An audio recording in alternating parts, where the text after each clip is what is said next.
जितना परेशान इन लोगों ने, जितना दुखी इन लोगों ने हम सत्सेवकों को किया है, गुरुजी के परिवार वालों ने, इन कोऑर्डिनेटरों ने, बेटा बेटियों ने, गुरुजी के भाई बंधुओं ने, जितना दुखी और परेशान इन्होंने पिछले 9-10 साल से हम सत्सेवकों को किया है भाई और बहनों, उससे भी भयंकर परेशानियां अब आने वाले समय में इनको भुगतनी पड़ेंगी। ये तरसेंगे संत रामपाल जी के दर्शन करने के लिए। ये गुरुजी का भाई, गुरुजी के बेटा बेटी, गुरुजी के रिश्तेदार और ये कोऑर्डिनेटर जो आज बिल्कुल आंखों पे काली पट्टी बांध के बैठे हुए हैं, अपने स्वार्थों में लिप्त हैं, ज्ञान आधार इनके आसपास भी नहीं है। ये आने वाले समय में गुरुजी के दर्शनों के लिए तरसेंगे, दर्शनों के लिए तरसेंगे। अगर ये जिंदा रहे तो, अन्यथा काल इनको उठा ले जाएगा। और जो आज परमात्मा के सत्सेवक बच्चे संघर्ष कर रहे हैं, 24 घंटे परमात्मा की सेवा में रहेंगे, 24 घंटे। दिन में 50 बार दंडवत करेंगे अपने भगवान को, 50 बार। पानी का गिलास पकड़ाने वाला भी सत्सेवक ही होगा। गुरुजी के वस्त्र धोने की सेवा करने वाला भी सत्सेवक ही होगा। गुरुजी का ड्राइवर भी सत्सेवक ही होगा।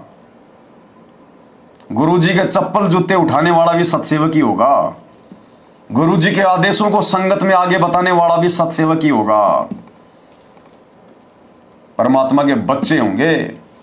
और जहां जहां परमात्मा सेवा लगाएगा, जिस जिस देश में, जिस जिस राज्य में, जहां जहां परमात्मा अपने बच्चों को बैठाएगा, राजा के रूप में, मंत्री के रूप में, सत्सेवक ही होंगे।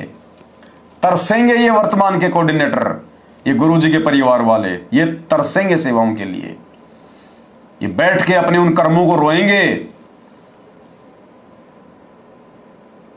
कि हमने उनके साथ में बहुत ज्यादा नाजायज किया।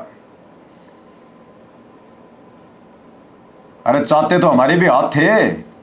अगर 10 तुम मारोगे तो 2 हम भी मार सकते थे।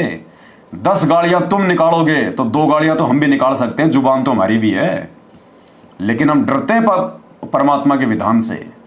हमें परमात्मा ने ज्ञान दिया है, अपना विधान बताया है कि बेटा वो चाहे लाख मार दे, तूने अगर एक भी हाथ कर दिया तो तेरे को तो तेरा एक हाथ का भोगना ही पड़ेगा। तूने अगर एक भी डंडा मार दिया तो तेरे को तो तेरे एक डंडे का भोगना पड़ेगा, और मर्यादा टूटेगी वो अलग है। तो हमने इनकी मार खाई है, इनकी गालियां सही है। इन 9 वर्षों में ना जाने हमने कोई 30 बार मकान चेंज किए, 30 बार। क्या परेशानियां होती हैं, कितनी मुश्किलें होती हैं। इस पवन दास के 2 लड़के और 2 मेरे भाई के लड़के, एक लड़का और एक लड़की, 4 बच्चे। इन लोगों की वजह से, इन लोगों की गुंडई हरकतों की वजह से आज से 3 साल पहले दास ने उन सब की जो है पढ़ाई छुड़वा दी। 3 साल पहले छोटा बच्चा केवल 7वीं, बड़ा वाला केवल 10वीं, और दोनों भाई के बच्चे, एक की उम्र है जो है 10-12 साल और एक उससे 2 साल जो है वो छोटी है। 3 साल हो गए उनको स्कूल नहीं भेज रहा, उनको घर पे बैठे हैं मालिक की दया से, नहीं जा रहे स्कूल में, क्योंकि मेरा एक जगह मेरा टिकना नहीं होता। ये जानी दुश्मन है मुझ पवन दास के, जानी दुश्मन। अगर इनको इस समय अब पता चल जाए कि पवन दास वहां रहता है, ये शाम पहले आ जाए लेके लट, शाम पहले गुंडे लेके आ जाएंगे ये। और हमें भगवान ने मारपीट करना नहीं सिखाया। हमें परमात्मा ने कहा कि जो तो को काटा बोवे वाको बोतु फूल, तो ये फूल के फूल हैं वाको हैं त्रिशूल। आवत गाड़ी एक है उल्टा हो अनेक, कहे कबीर मत उल्टियो रहे एक की एक। क्योंकि हमने अपनी भक्ति को सफल करना है, हमने अपने भक्ति रूपी इस बच्चे को जो है वो परिपक्व करना है। हमने किसी को मौका भी नहीं देना, हमने अपने बाप को देख के चलना है। आएगा समय हमारा, जिस दिन हमारे बाप का समय आएगा उस दिन उसके बच्चों का भी समय आएगा। लेकिन हमारा इनसे कोई द्वेष नहीं है, हमारा इनसे कोई द्वेष नहीं है। अब आप लोग सोच रहे होंगे यार इन्होंने पवन दास के साथ इतनी ज्यादती की। मैं आपको बता नहीं सकता भाई, और मैंने तो खाली आपको मोटी मोटी बातें बताई, मैंने मोटी मोटी बातें। इन्होंने, आपको लग रहा होगा कि पवन दास इनसे नफरत कर रहा होगा, इनसे द्वेष कर रहा होगा। नहीं, अगर मैं इनसे द्वेष करूं तो परमात्मा मेरे को नरक में डाले, नरक में। जब इन्होंने मध्य प्रदेश में मेरे ऊपर हमला किया, लठों से मारा इन्होंने, तो दास फिर वहां से जब मलकी भगा तो वहां जाके दास एक पेड़ के नीचे बैठ के रोने लग गया। एक आदमी था, बोला भाई क्यों रो रहा है, क्यों रो रहा है? क्योंकि उसको पता था कि ये उधर से भाग के आया है और वो लोग इसको मार रहे हैं। जब मैं मार रहा हूँ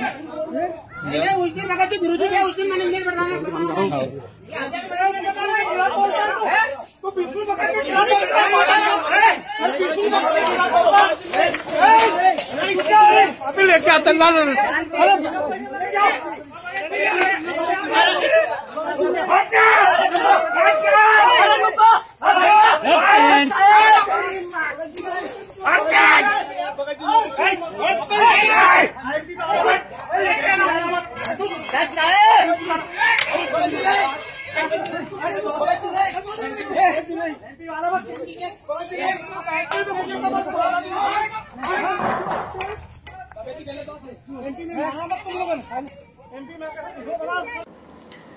तो बोला क्या बात है? बोल तो घबरा मत, क्या बात है? बोल तो क्यों रो रहा है?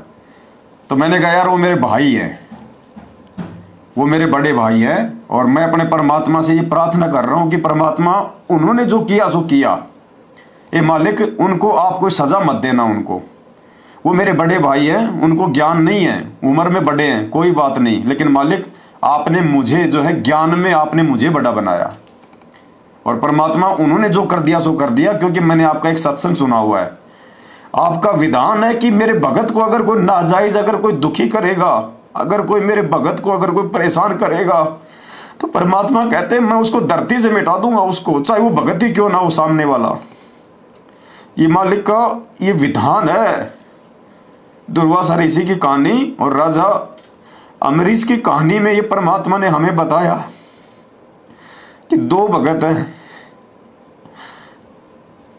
और एक भगत बेचारा जो है वो कुछ नहीं कहता, और दूसरा भगत अगर उसको नाजायज दुखी करेगा, उसको परेशान करेगा, तो जो भगत बेचारा कुछ नहीं कह रहा भगवान उसकी रक्षा करेगा, और जो नाजायज मेरे भगत को परेशान कर रहा है परमात्मा कह रहे हैं उसका बक्कल उतरेगा उसका।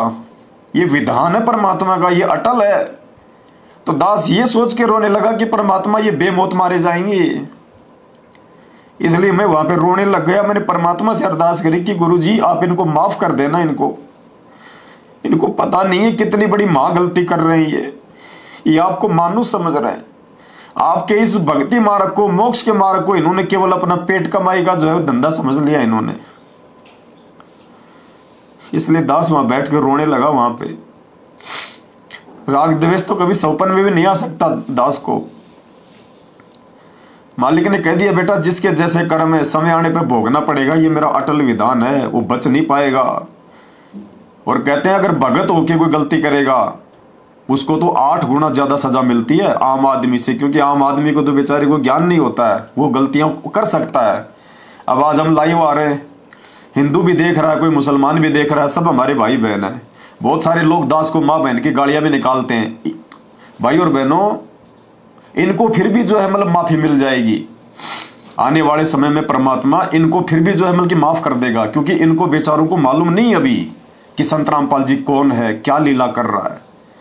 लेकिन जिन लोगों को सब कुछ पता है, जो 20-20 साल से संत रामपाल जी के भगत हैं, सार नाम तक जिन्होंने ले लिया, और वो ऐसी नीच हरकतें कर रहे हैं। हम भक्ति करना चाह रहे हैं, हमारे को भक्ति नहीं करने दे रहे। हम भाई बहन मिलकर साथ संगतियां करते हैं, अपने भगवान को भोग लगाते हैं, उनकी महिमा करना चाहते हैं, ये पुलिस वालों को लेके आ जाते हैं, मारपीट करते हैं। इनके साथ में क्या बनेगी? ये दुश्मन है ये परमात्मा के, ये परमात्मा के मार्ग में सबसे बड़े रोड़े हैं ये लोग। आने वाले समय में इनके साथ में क्या बनेगी, सत्संग में परमात्मा ने स्पष्ट किया हुआ है।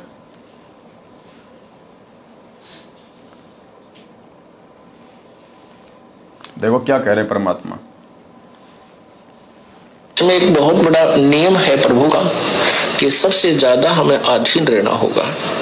आप 2 भक्त हैं, दोनों ने उपदेश ले रखा है, और तुम आपस में झगड़ा करते हो, और एक भक्त कुछ नहीं कहता, दूसरा उसको नाजायज परेशान करने की चेष्टा करता है, तो परमात्मा उस जो भक्त की रक्षा करेगा। वो भी बेशक भक्त है, जो बेमतलब बकवाद करके दूसरे को तंग कर रहा है भक्त को, तो उसको हानि पहुंचाएगा, जबकि दोनों भक्त ही है। ये नियम है भगवान का, ये अटल है, ये नहीं मिट सकता।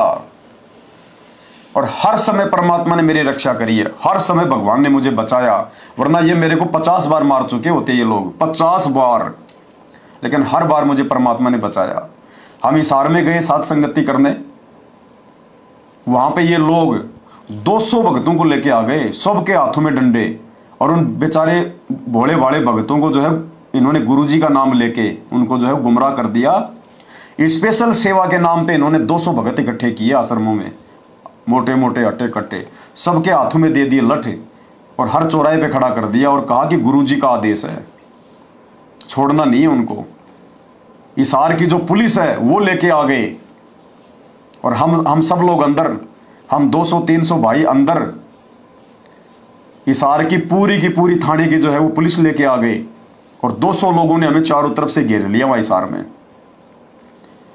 बोला वो पवन दास को निकाल दो, हमें और किसी से मतलब नहीं है। भाई और बहनों, भगवान की लीला देखो, परमात्मा की। मालिक ने सभी को निकाल दिया, धीरे धीरे करके, एक एक करके सबको निकाल दिया। वो देखते रहे कि इनमें पवन दास कौन है, जो मुझे जानते थे वो खड़े हो गए वहां गेट पे, सबको निकाला परमात्मा ने। दास केवल अकेला अंदर, कम से कम 8-10 वो पुलिस वाले डेरा डाल के बैठ गए वहां उस मकान के आगे सुबह ही, और 200 आदमी खड़े, सब निकल गए। बोले पवन दास अंदर है, वो बोले भाई नहीं है पवन दास अंदर, बोला अंदर है पवन दास। और भाई और बहनों, पूरा दिन वो पुलिस उस मकान के अंदर नहीं आई, ना वो भगत अंदर आए, नहीं तो 2 मिनट में अंदर आ सकते थे वो चेकिंग करने। 10-11 घंटे बीत गए। रात को तकरीबन 7-7:30 बजे के आसपास परमात्मा ने एक लीला करी। हनुमानगढ़ से हमारे लालचंद भगत जी हैं, संकल्प नाम दीक्षा में, वो परिवार साथ संगति से जुड़ा हुआ था। वो बीएसएफ में नौकरी करता है, छुट्टी लेके साथ संगति में आ रहा था वो, लेकिन उसको पहले पता चल गया कि वहां ये हो गया। फिर भी उसको परमात्मा ने उसको दया बख्शी, मालिक ने उसको हिसार भेजा। उसकी भक्तमती, उसका बेटा, उसकी बेटी और लालचंद भगत जी अपनी गाड़ी लेके 4 व्हीलर और आ गए वहां पे, पूछते पूछते एड्रेस। और भाई और बहनों, जो पुलिस और जो भगत सुबह से वहां पे डेरा डाल के बैठे हुए थे कि पवन दास को छोड़ेंगे नहीं, वो पुलिस वालों ने भी कह दिया था उनको, सुलेखा बहन जी को, जिनके घर पे साथ संगति थी, बोला ये पवन दास कौन है, आज ये बचेगा नहीं भाई, आज इसके साथ में कुछ भी हो सकता है। भाई और बहनों, पता नहीं क्या परमात्मा ने क्या लीला करी, उधर से उस भगत जी का आना हुआ और इधर से परमात्मा ने मात्र 10 मिनट के लिए पुलिस वालों को भी वहां से हटा दिया और भक्तों को भी वहां से हटा दिया। 10 मिनट के लिए वो भगत अंदर आया और भगत ने, और फिर उस बहन के अंदर परमात्मा ने प्रेरणा कर दी कि भाई आप इनके साथ में जो है आप निकल जाओ। उसी समय दास भगत जी के साथ में उसकी गाड़ी में बैठ के वहां से निकल लिया। 10 मिनट बाद तो वो पुलिस और भगत वापस आ गए और तुरंत मकान में घुस गए अंदर। मतलब वो प्लानिंग करने गए थे कि अब ऐसा करो, यहां पे बैठे रहने से कोई फायदा नहीं है, अब जैसे तैसे करके जबरदस्ती आप जो है, मतलब कि पुलिस वालों को कहा उन्होंने साइड में ले जाके कि आप इस घर के अंदर जाओ और उसको लाओ पकड़ के। उनका तो जाना हुआ, इधर से उस भगत का जो है परमात्मा ने भेजना हुआ और 10 मिनट के उस टाइम में परमात्मा ने मुझे वहां से निकाला। तुरंत मैं हिसार से बाहर भी नहीं निकला, तुरंत वो पुलिस और भगत वापस आए, उस भगतमती के मकान का बाथरूम तक छान मारा, बाथरूम तक। और बाद में दूसरे दिन जब हम पहुंच गए, पीछे से सुलेखा बहन की मां का फोन आया, बोले भाई मैंने कल तो मैंने बताया नहीं तुझे, अब मैं तुझे बता रही हूं कि मैं तुझे सच्चाई। बोला कि तेरे कारण हमारे को, बोले गुरुजी के दर्शन हो गए, तेरे कारण हमें गुरुजी के दर्शन हो गए कल। मैंने कहा बहन वो कैसे? बोला भाई तुझे गुरुजी अपनी गोद में उठा के लेके जा रहे थे, मैंने खुद अपनी आंखों से देखा है। वो भगत नहीं था, उस भगत के रूप में परमात्मा आए थे, तुझे अपनी गोद में उठा के लेके गए थे वहां से गुरुजी। तो भाई और बहनों, ये असंभव बातें हैं, आने वाले समय में ये इतिहास में लिखी जाएंगी कि परमात्मा ने खाली जो है प्रहलाद की रक्षा नहीं करी, परमात्मा ने खाली मीराबाई की रक्षा नहीं करी, परमात्मा ने कलयुग की पिछली पीढ़ी में भी अपने भक्तों की रक्षा की, पल पल अपने भक्तों के साथ था। हर जगह परमात्मा ने इस दास को बचाया 8-9 साल में, हर जगह। अरे संगत तो अब 1.5 साल से सेवा देने लगी है, 1.5 साल से, और आपकी सेवा भी आपकी सेवा में लग रही है। आप सबको पता है, आपको विश्वास है, इसलिए आप लोग मुझे सेवा देते हो। और आपने सेवा क्या दी? मैनेजमेंट ने मेरे ऊपर फिर से एक नया मुकदमा कर दिया 420 का। हिसार में 3 महीने की जेल काट के आया, मुकदमा करवा दिया, वहां भी नहीं छोड़ा इन्होंने। और इन्होंने खूब कोशिश करी मेरे को वहां भी मारने की, लेकिन जो है वो पुलिस वालों ने हाथ तक नहीं लगाने दिया, हाथ तक। मालिक की दया। जेल में चला गया, जेल में गुरुजी का जवाई संजय खानपुर वाला, संत रामपाल जी का दामाद, वो पहले से वो जेल में पड़ा था मर्डर के मुकदमे में। जेल में जैसे मैं पूछा, दूसरे दिन वो जो है गुरुजी का जवाई, गुरुजी का दामाद संजय खानपुर वाला, यानी गुरुजी की बेटी है ना मंजू, उसका पति 2 गुंडे लेके आया। वो 2 गुंडे भी कौन थे? गुरुजी के बॉडीगार्ड जो आश्रम में रहा करते थे। वो तीनों जने मेरे पास में आए। मैं लेट रहा था वहां पे जेल में, अपने उसमें रूम में। तीनों आए और मेरे को धमकाने लगे कि अगर यहां हमारे बारे में किसी को कुछ बोल दिया तो हमसे बुरा कोई नहीं होगा, ध्यान रख लेना। मतलब इन नालायकों को फिर भी इनको कोई बुद्धि नहीं आ रही इनको, आज भी ये जो के त्यों ही है। और मालिक ने इस दास को मात्र 3 महीने में, जिस मुकदमे में इन्होंने पूरी कोशिश कर ली, दास का 1 वकील और इन्होंने अपने 5 वकील खड़े कर दिए। हिसार कोर्ट के सबसे टॉप मोस्ट वकील, 5 वकील इन्होंने मेरी जमानत को जो है वो रुकवाने के लिए। जज पे परमात्मा ने दया बख्शी, जज ने कहा कि नहीं, जमानत दूंगा। 3 महीने में इनका पूरा जोर लगाने के बावजूद परमात्मा ने दास की जमानत करवाई। और वो गुरुजी का जवाई आज भी जेल में सड़ रहा है, वो गुरुजी का दामाद आज भी जेल में सड़ रहा है, उसकी जमानत नहीं हो पा रही। तो परमात्मा किसके साथ है? अपने बच्चों के साथ में है परमात्मा। तो आप लोग तो खाली 1.5 साल से सेवा देने लगे हो, और आपने जो सेवा दी आपकी सेवा में लगी। आपकी सेवा से आने जाने के लिए एक सफारी गाड़ी ली थी 24-25 लाख की, उसको भी सतलोक आश्रम मैनेजमेंट जो है वो चुरा के ले गया, उसको भी चुरा के ले गए, उस गाड़ी को भी उठा के ले गए धोखे से। 10-12 लाख वो बंबई का एक भगत है, उसके पास मैंने रखे थे जब मैं जेल में गया था सेवा के। वो 10-12 लाख रुपए वो जीम गया। जिन्होंने सेवा दी थी वो अपनी सेवा भी ले गए। और पिछले 8 साल से इस दास ने किसी से 1 रुपया ले लिया। बसों में आना जाना, साथ संगतियों में दिन रात ये वीडियो बनाना, लाइव आना। इस पेज पे जाके देखो, इस पेज पे जाके कोई यूट्यूबर भी नहीं बना सकता इतने वीडियो। इस पेज पे कोई 4-5 हजार वीडियो पड़े होंगे, 4-5 हजार वीडियो 2-2 घंटे के, 3-3 घंटे के। आने वाले समय में ये वीडियो दुनिया देखा करेगी। ये साथ संगति की वीडियो देख देख के दुनिया जो है भक्ति पे ये दृढ़ होगी, अपने बाप को पहचानेगी, संत रामपाल जी भगवान को। जो आज लोग गालियां दे रहे हैं, जो आज लोग मतलब की मजाक में ले रहे हैं साथ संगत के वीडियो को, आने वाले समय में अगर उनको भक्ति करके पार होना है तो साथ संगति के वीडियो संत रामपाल जी के सत्संगों के साथ साथ देखने पड़ेंगे। दूसरा कोई तरीका नहीं है। बहुत सारी बातें हैं भाई और बहनों। कर्मों का फल है, भोगना पड़ेगा। हम भी तो उसी गुरु के चेले हैं। हम भी तो तुम्हारे साथ में जैसा तुमने किया वैसा हम भी तो कर सकते थे ना, लेकिन हम अपने बाप को देख के चलते हैं। हमें गुरुजी अपने जैसा बनाना चाहते हैं। गुरु को कीजिए दंडवत, कोटि कोटि प्रणाम, कीट न जाने भृंग को गुरु कर ले आप समान। हमें गुरुजी भस्मासुर जैसा नहीं बनाना चाहते, हमें गुरुजी रावण जैसा नहीं बनाना चाहते, हमें गुरुजी सुदामा जैसा बनाना चाहते हैं, हमें गुरुजी भगत बनाना चाहते हैं। और हम भी भगत बनना चाहते हैं भाई। हमने यहां से निकलना है इस गंदे लोक से। इसी जन्म में निकलना है, जैसे तैसे करके, रो पीट के, कुछ भी करके गुरुजी को रिझाना है, चाहे शीश क्यों ना काटना पड़ जाए। शरीर का अगर ये अंग अंग भी अगर काट के देना पड़ जाए परमात्मा की सेवा में तो भी थोड़ा है।